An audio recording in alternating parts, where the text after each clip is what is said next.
Hello and welcome back to An Old Man Watches. Today I'm going to be talking about the 2010 remake of Piranha, officially titled Piranha 3D, though as always I saw it without the alleged benefits of the extra dimension.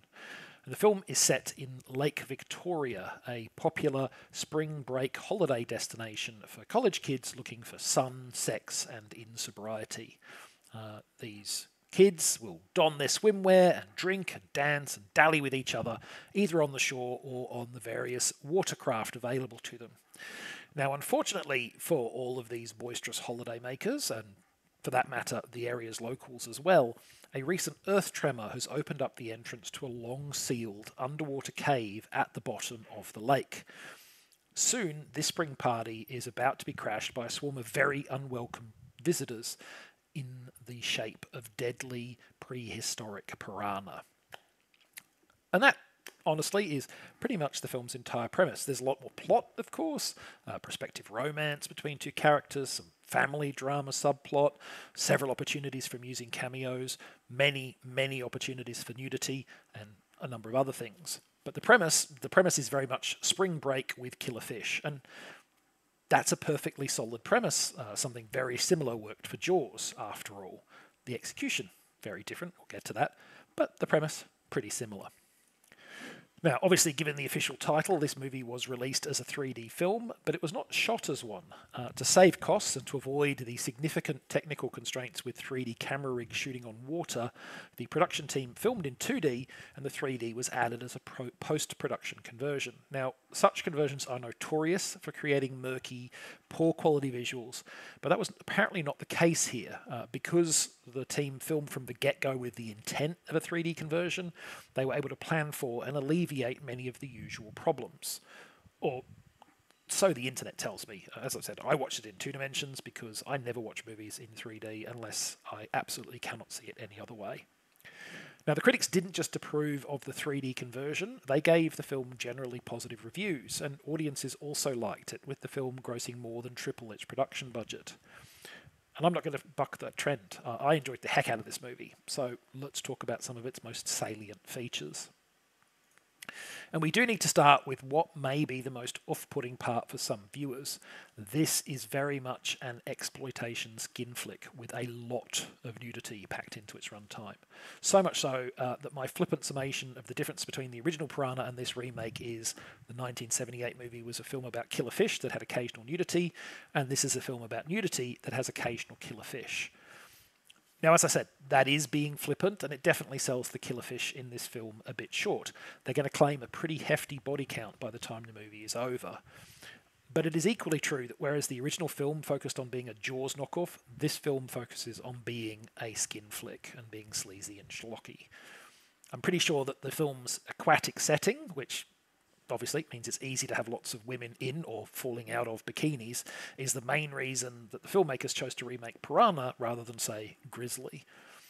So if you're actively put off by lots of fairly gratuitous nudity, this is not the film for you. If you're kind of at least ambivalent about such things, however, I think there is a fun killer critter film here behind all of the bare skin. Now, the original Piranha did a good job of creating the sense that anyone could die. That's not as true in this film. I don't think there's much mystery about who will survive and who will get eaten. But that said, this film does do a good job providing emotional stakes for the action, both for the characters, who obviously don't have the clearly this person is safe/doomed cinematic conventions we the audiences do to inform our viewing, but also for us, the audience, because while some characters are clearly there to die, the script does a good job of making the mix of people whom we're either 1, really quite looking forward to seeing getting chomped, or 2, finding surprisingly likeable and hoping against hope that they'll somehow survive despite all the obvious signifiers that they're destined to become fish food. And part of those emotional stakes come about because of the strength of the cast. While Piranha 3D is a very consciously exploitative film, and even includes a couple of actual pornographic performers in its cast, it also has some very good actors. Academy Award nominee Elizabeth Shue heads the cast, and other recognisable names include Ving Rhames, Dina Meyer, Christopher Lloyd, and Richard Dreyfuss.